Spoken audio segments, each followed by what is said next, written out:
Namo tassa bhagavato arahato sama sambuddhassa. Namo tassa bhagavato arahato sama sambuddhassa. Namo tassa bhagavato arahato sama sambuddhassa. Cattaro me bhikkhave dhamma panyawuddhi sangwatati kathame cattaro sappurisa sangwaso saddhamma sawanang yoniso manasikaro dhammanu dhamma pati-pati. Oh para biku, ada 4 hal yang mengarah pada tumbuhnya kebijaksanaan. Apakah keempat hal itu? Pergaulan dengan orang baik, mendengarkan dhamma sejati, perhatian yang benar, praktek sesuai dhamma. Demikianlah sabda Sang Buddha yang tertuang dalam Panyawudi Sutta. Ramani, pimpinan Puja Bakti yang saya hormati, para Rama Ramani lainnya, pembawa acara, Ibu Bapak Upasaka Upasika sekalian, selamat malam. Kurang semangat. Selamat malam. Terpujilah Sang Buddha, Namo Buddhaya.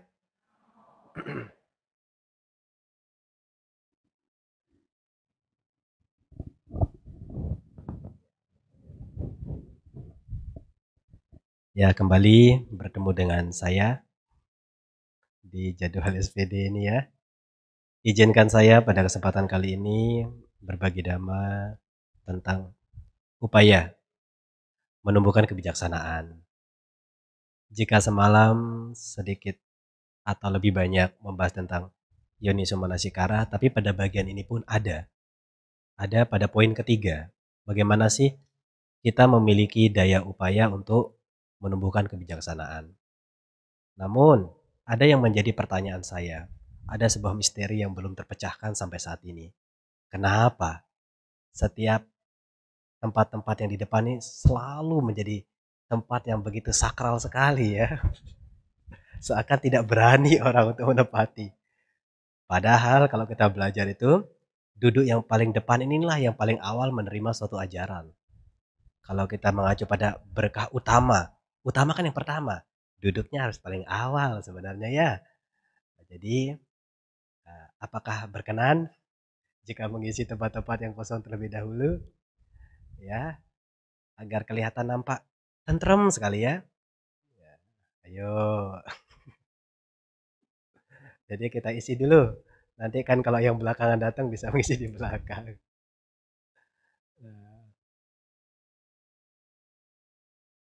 Nah, kalau semua terisi kan enak dipandang. Oh ya, karena panditanya tidak banyak yang hadir, diperkenankan. Ya, baik Bapak Ibu, saudara-saudari sekalian. Tentu kebijaksanaan ini menjadi poin penting juga bagi seseorang yang mempelajari Dhamma. Sebab dengan adanya kebijaksanaan ini, kita mampu memfilter mana hal-hal yang baik, mana hal-hal yang bermanfaat bagi diri kita, atau mana sesuatu yang tidak bermanfaat. Ya, sebagai contoh, siapapun yang memberikan petuah, memberikan pesan-pesan, belajarlah untuk menjadi sebuah gelas yang kosong terlebih dahulu. Jikalau kita tidak membuka diri, akan sulit menerima suatu ajaran, akan sulit menerima suatu pesan. Nah, sehingga kita butuh menjadi sosok seperti umpamanya gelas yang kosong, sehingga kita siap untuk diisi. Apakah itu diisi air mineral, teh manis, dan lain sebagainya. Tetapi kalau kita sudah tertutup semacam ini, begitu dituang ya tidak bisa masuk. Nah, maka belajarlah dimanapun, kapanpun, barang siapa yang menyampaikan suatu ajaran, jadilah kita pribadi yang rendah hati terlebih dahulu untuk membuka diri. Jika kita belum membuka diri, sulit. Yang ceramah kan si A, saya sibuk main HP aja. Nah, itu nggak masuk nanti. Ya, nah, jadi belajar untuk menjadi pribadi yang rendah hati, bukalah diri kita. Saya siap untuk menerima suatu ajaran. Nah, sebab ketika kita mampu membuka diri, ada pengetahuan yang kita dapatkan. Pengetahuan ini laksana cahaya pelita. Ketidaktahuan kita itu laksana kegelapan. Maka orang yang tidak memiliki pengetahuan ibaratnya berjalan di tengah kegelapan, dia tidak tahu toh di situ jalan berlubang, di situ ada jalan berduri, ya. Nah, sehingga ketika seseorang mampu memiliki sebuah cahaya pengetahuan, dia akan tahu, oh jalan ini adalah jalan yang rusak, saya harus menghindari. Nah, jadi upaya kita untuk menemukan kebijaksanaan, nah tentu hal yang paling mendasar sekali, kita mau membuka diri untuk siap menerima suatu ajaran. Nah, ketika kita sudah siap, nah tentu akan ada perhatian yang baik yang kita berikan. Nah, dengan demikian, di situ kita akan memperoleh banyak pengetahuan. Nanti fungsinya kebijaksanaan ini untuk menyaring, memfilter. Jadi kan kita tidak mentah-mentah begitu saja toh. Bahkan Sang Buddha sendiri dalam Kalama Sutta akan menyampaikan, jangan mudah percaya begitu saja. Bahkan dari beliau sendiri loh, disuruh untuk membuktikan. Nah, maka fungsinya kebijaksanaan ini nanti kita memfilter. Maka kita kalau sudah mau menjadi pribadi yang rendah hati, pelajaran tuh datang dari berbagai macam sudut, dari berbagai macam penjuru. Ya kita pelajari saja. Hanya saja nanti kebijaksanaan inilah yang berfungsi untuk memfilter itu.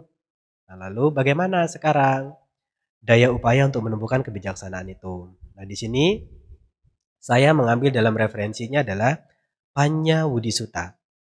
Panya Wudi Sutta ini terdapat dalam Anguttara Nikaya kelompok 4. Sutta ke-248. Wih, banyak sekali ya.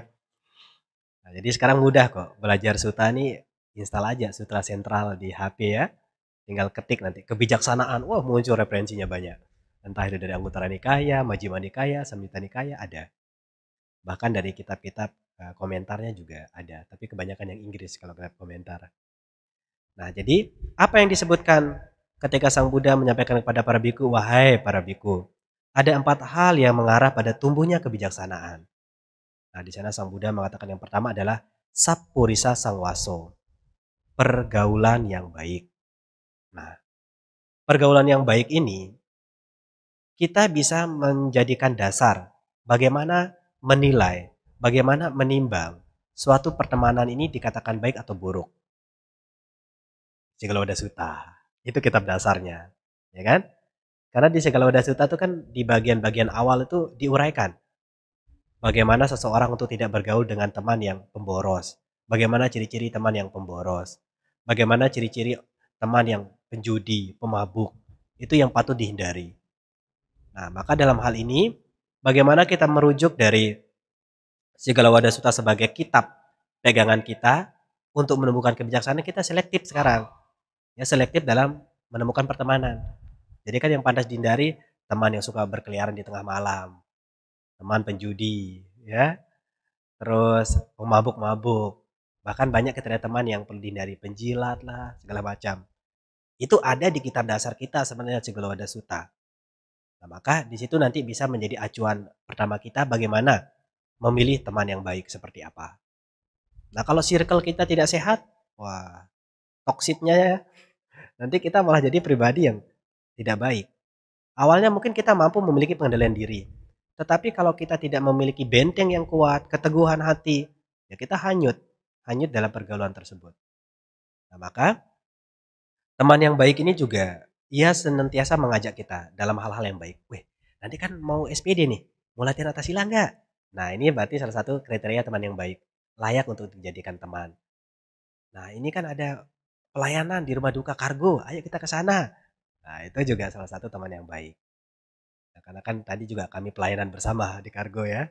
Nah, sebenarnya dengan memiliki teman yang baik, mengajak kita dalam hal-hal yang baik, nah itu sejatinya juga mengingatkan kita bahwasanya setiap waktu yang berlalu itu sebenarnya mengurangi umur kehidupan kita. Jikalau sekarang umur kita 30 tahun, berarti 30 tahun sudah berkurang umur kehidupan kita. Apakah masih memiliki waktu yang sama 30 tahun ke depan? Belum tentu. Nah, maka teman yang baik ini pun bisa menjadi daya upaya kita memperoleh bagaimana menumbuhkan kebijaksanaan itu. Bahkan dalam Manggala Sutta disebutkan apa?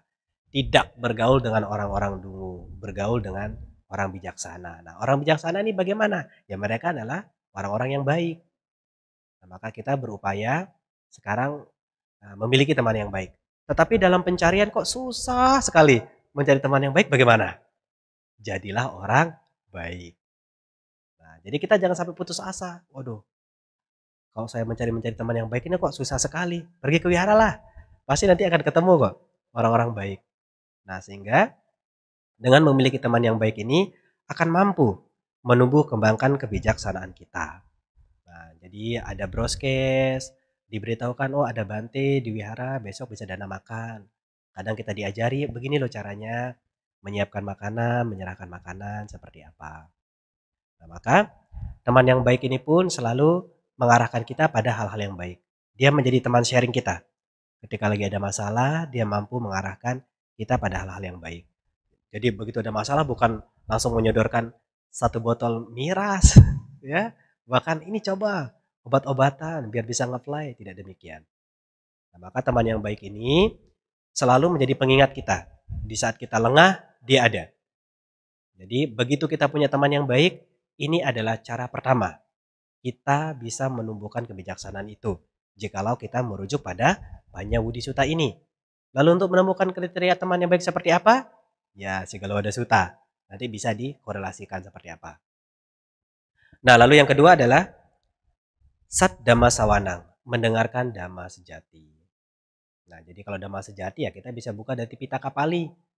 Nah, jadi dengan belajar Dhamma, sekarang saya mencoba untuk memberikan ulasan begini Bapak Ibu. Tidak sedikit umat Buddha begitu belajar Dhamma, antipati dengan persembahan-persembahan. Sebab jikalau awalnya dia dari tradisi nih, begitu mengenal Buddha Dharma, langsung merasa bahwa ini tidak pantas, ini tidak layak, ini tidak seharusnya begini. Kalau bagi saya pribadi saya pertanyakan, Anda belajar dhammanya yang mana? Jikalau seseorang ini belajar dhamma dari Pathakama Sutta, perbuatan yang layak, ataupun Adiya Sutta, cara menggunakan harta kekayaan secara baik dan benar, itu mengulas yang saya sebutkan semalam ya, 5 macam persembahan. Persembahan pertama yang disebut dengan Jati Bali, persembahan kepada keluarga. Kendati pun kita hidup memiliki orang tua yang sama, ternyata rezekinya berbeda toh. Kemujurannya berbeda, sehingga patut bagi kita yang sukses, bagi kita yang memiliki kelebihan, sudah sepantasnya membantu keluarga. Itu Nyati Bali. Lalu yang kedua adalah Atiti Bali. Nah, jadi Bali ini persembahan loh. Makanya istimewanya orang-orang Bali ini sebenarnya mereka selalu memberikan persembahan. Nah, jadi memberikan persembahan kepada para tamu. Jadi kalau ada tamu, jangan cuma diajak ngomong. Serak nih tenggorokan nanti ya. Maka diberikan suguhan minuman. Kalau ada makanan, syukur-syukur. Lalu yang ketiga adalah Puba Peta Bali. Pernah mendengar istilah Puba Peta Bali? Kalau perayaan-perayaan, biasa tradisi Tionghoa ya, itu kan kalau bulan 2 atau 3 Cengbeng, atau bulan 7 Cioko, pasti ada altar yang terpisah. Altar terpisah ini dalam artian mereka menyediakan makanan dan minuman. Ya kan? Nah, ya begitu juga tradisi budaya lainnya pun, seperti tradisi Jawa, bahkan tradisi Sasak, masih ada hal demikian. Nah lalu, ketika kita mendengarkan Dhamma, tahu Dhamma ini, kita tidak menjadi pribadi yang antipati tentang hal-hal tersebut. Sebab Sang Buddha sudah menyampaikan hal tersebut kepada Anathapindika loh. Nah sehingga, apa? Nah ketika kita belajar Dhamma, lalu ada perayaan Cengbeng, Cioko dengan persembahan-persembahan pada leluhur, kita tahu kok, itu salah satu dari cara menggunakan harta kekayaan yang kita miliki. Nah, ini Puba Peta Bali, beda dengan Patidana. Ada persembahan kepada leluhur, ada nanti setelah Anda berbuat baik, baru Anda beraspirasi, memberitahukan kabar sukacita ini kepada para leluhur. Idang amahakang nyetinang hotu. Semoga kebajikan yang saya lakukan ini mengkondisikan kebahagiaan pada leluhur saya. Nah, maka ketika kita mempelajari Dhamma, tahu referensinya dalam Pathakama Sutta, lalu Adiya Sutta yang membahas tentang ada 5 jenis sajian, nah kita menjadi orang pribadi yang lebih open mind. Melihat hal tersebut tidak antipati, seperti contoh kasus beberapa tahun yang lalu ya. ketika Semeru atau gunung apa yang meletus di Jawa Timur tuh. Kan ada persembahan lalu ditendang kan? Nah, ya mereka-mereka kan tidak paham. Kalau kita Buddhis melihat itu hal yang hal yang lumrah lah bagi kita. Kenapa? Nah, nanti jenis persembahan keempat dia masuknya itu persembahan kepada para dewa, dewata Bali, ya. Lalu yang terakhir itu adalah persembahan kepada para raja, raja Bali. Nah, kenapa di Suta itu disebutkan raja Bali? Kita harus paham kondisi sosial saat itu seperti apa. Karena kondisi sosial saat itu adalah masa-masa kerajaan, maka disebutlah Raja Bali, persembahan kepada raja. Kalau zaman dulu pemerintahan, mungkin pemerintahan Bali namanya ya. Nah, maka sekarang kita coba telah dengan mempelajari Dhamma. Sang Buddha menyampaikan kepada Anathapindika, oh bahwasanya ada 5 jenis pengorbanan atau persembahan yang patut dilakukan. Nah, yang tergolong keempat, ini yang menjadi kekaguman saya untuk Pulau Bali. Sudah namanya Pulau Bali, dikenal Pulau Dewata lagi. Kan komplit, ya kan? Nah, jadi kalau saya pergi-pergi ke beberapa tempat, misalnya di sudut-sudut Bali itu, saya menemukan persembahan dupa, bunga, itu bagi saya hal yang lumrah. Karena di dalam Manggala Sutta kan ditemukan juga, disebutkan juga, perdebatan yang terjadi 12 tahun bayangkan. Untuk menemukan jawaban apa berkah utama itu. Di situ disebutkan ada dewa bumi, Buma Dewata. Nah, maka kan tidak heran juga kalau tradisi budaya, maaf kalau orang Tionghoa mungkin menyebutnya apa itu dewa bumi itu ya? Oh, orang Medan lah yang banyak ya. Itu kan biasanya ada tuh persembahannya. Itu Buma Dewata. Lalu kalau kita lihat lagi ada istilahnya Ruka Dewata, dewa pohon. Ya, di Buddhis itu ada. Maka kalau kita belajar Dhamma tuh lebih lebih fleksibel lah menerima hal demikian. Ada dewa bumi sudah disebutkan, ada Ruka Dewata, ada Araka Dewata, dewa penjaga. Akasata Dewata, dewa angkasa. Nah, maka ketika kita tinggal di suatu lingkungan yang memiliki tradisi budaya persembahan masih ada, oh sebagai Buddhis kita memberikan respek yang tinggi sebenarnya. Hanya saja kita tidak meminta perlindungan, ini yang perlu dicatat. Kita boleh memberikan persembahan tapi tidak meminta perlindungan. Kenapa? Karena kan Sang Buddha mengatakan, atahiyata nonato tuh, diri sendiri adalah pelindung tuh. Jadi selama kita memiliki pikiran baik, ucapan baik, dan tingkah laku baik, maka itu menjadi perisai kehidupan kita. Nah, maka ini penting saya sampaikan karena ya melihat situasi dan kondisi di sini tuh. Jadi begitu belajar Dhamma, kita tidak menjadi orang yang fanatik melihat hal-hal demikian, ada bentuk sesajian, persembahan, kita kaji ulang. Maka kalau kita bertemu teman-teman kita yang baru belajar Dhamma, antipati hal demikian, tanya Dhamma yang seperti apa yang Anda pelajari. Nah, ketika mengetahui hal tersebut, nah yang dimaksud bagaimana? Nanti kita akan memberikan persembahan itu dengan kesungguhan hati, dengan penuh penghormatan. Selama kita tidak paham apa makna tujuan persembahan, hanya sekedar toh formalitas saja. Yang penting sudah siap. Sudah siapkan makanan, kita tidak peduli pakaian yang kita gunakan, pakaian sehari-hari atau pakaian puja kita, ya sudah, hanya sekedar menyiapkan tata cara sudah. Begitu selesai. Tanpa ada pemaknaan di situ. Nah, maka dengan kita mempelajari Dhamma ini, oh iya ya, ada referensinya begini loh. Maka dalam kalau lebih paham banyak istilah-istilah para dewa itu disebutkan juga dalam Mahasamaya Sutta, bagian Tiga Nikaya. Nah, ada beberapa wihara kita lihat, pasti disiapkan tempat untuk menghormat arah utara. Ada ya? Adakah tidak? Ada, di beberapa wihara tuh ada. Nah, kalau kita telaah dari Mahasamaya Sutta, itu ada istilahnya Dewa Kuera, atau istilah nama lain dari Dewa Wesawana, yang memiliki latar belakang daripada Atanatya Parita di halaman 100 kalau tidak salah ya. Nah, barangkali kenapa itu disediakan ya mungkin untuk menghormati dewa tersebut. Dewa Wesawana adalah raja daripada para yaka. Nah, di Atanatya Parita itu atau Atanatya Sutta itu Raja Wesawana menyampaikan pada Sang Buddha bahwasanya tidak semua para yaka ini memiliki keyakinan pada Sang Buddha. Sehingga mereka bandel juga. Dibacakan parita sekali 2 kali, nggak ngeh-ngeh dia nih, masih bandel aja. Apakah kita harus bawa botol dulu untuk memasukkan ke botol? Kan tidak juga ya. Nah, jadi Raja Wesawana menyampaikan apa? Inilah parita yang patut dibacakan ketika para biku berada di hutan, ketika berada di tempat-tempat yang dirasa mengerikan, ya parita itu layak untuk dibacakan. Nah, maka akhirnya kan kita bijak toh, dengan mempelajari Dhamma itu akhirnya kita bijak kan, melihat bagaimana tata cara perilaku kehidupan sosial masyarakat, kita tidak menjadi pribadi yang antipati, tidak menjadi pribadi yang fanatik. Nah, karena kan kita lebih tahu akhirnya, oh iya ya, kalau kita mempelajari Dhamma, berdiskusi Dhamma, akhirnya banyak pengetahuan yang kita dapatkan. Itu bisa menumbuhkan kebijaksanaan kita. Karena tidak sedikit yang saya pribadi sayangkan, begitu mempelajari Buddha Dharma, akhirnya suatu budaya persembahan ini seakan mereka tinggalkan begitu saja. Menganggap itu tidak ada di dalam ajaran Sang Buddha. Lah, ini ada sekarang coba. Nah, makanya begitu kita mempelajari Dhamma itu, kita bisa mengkaji. Yang awalnya memang persembahan yang harus mengorbankan makhluk hidup, nah pengorbanan yang makhluk hidup ini kita geser sekarang. Caranya bagaimana? Ganti yang sudah jadi kan?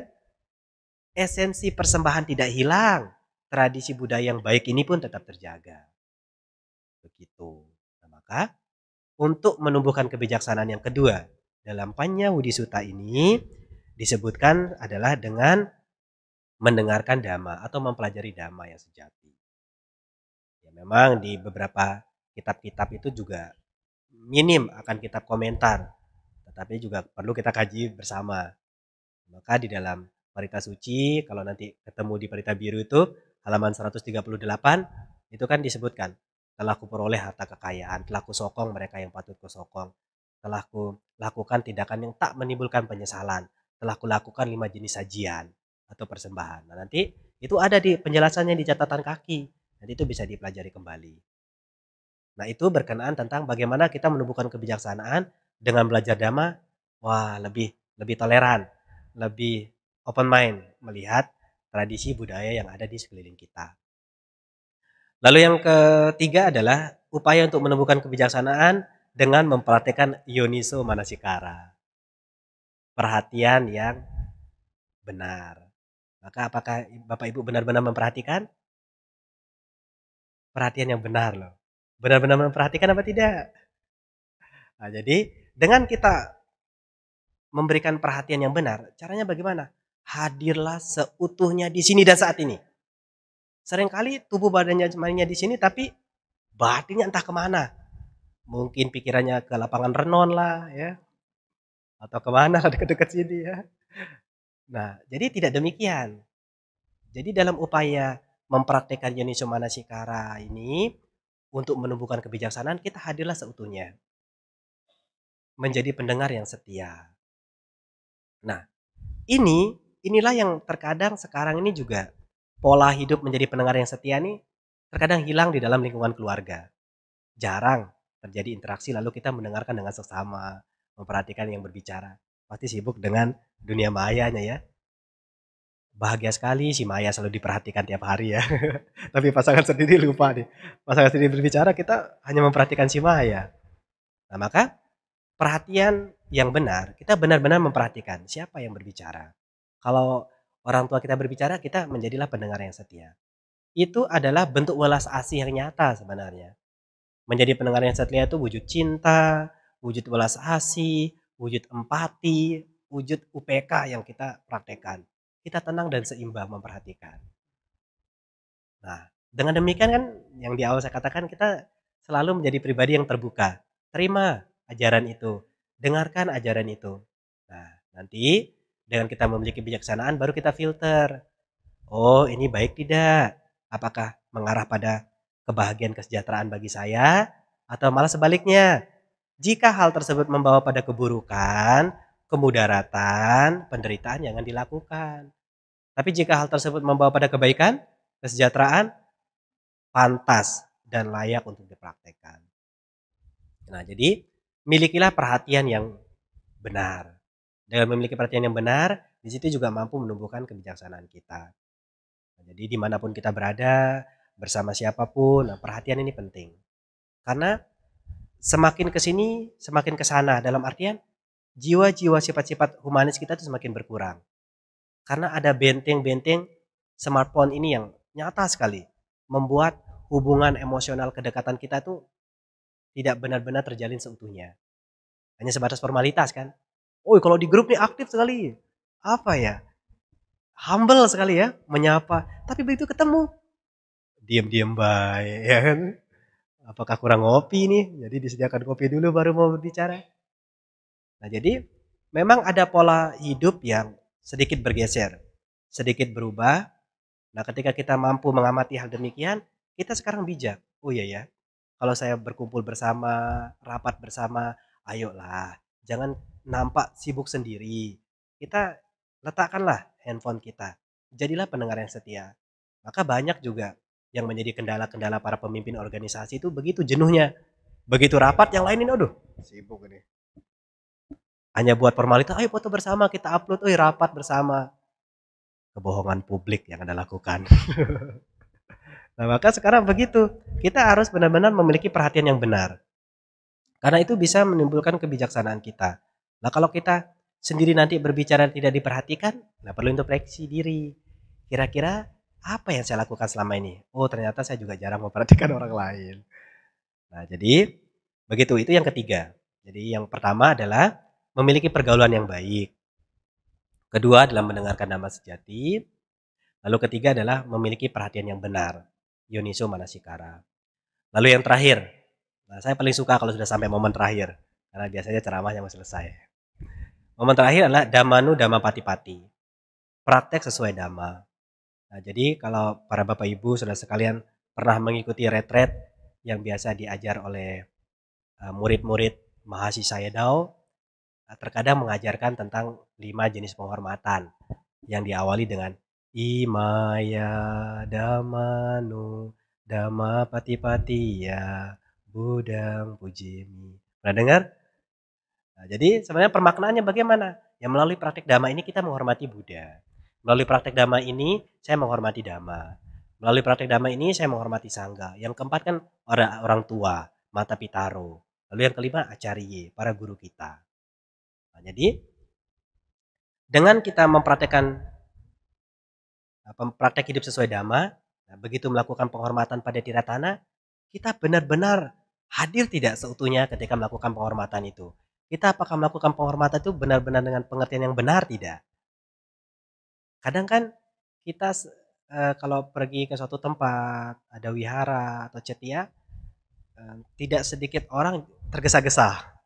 Bernama sekarangnya tergesa-gesa. Maka perlu. Ya, jadi ya, dengan penuh kesungguhan hati kita merenungkan sifat-sifat luhur Buddha, kita menghormati Buddha. Dengan merenungkan kualitas-kualitas Dhamma, kita menghormati Dhamma. Dengan merenungkan kualitas para sangga, kita menghormat para sangga. Jadi penghormatan kita pure, murni. Dan juga memperhatikan 5 titik yang bersentuh pada lantai kan. Ayo sekarang kita tanya bersama nih.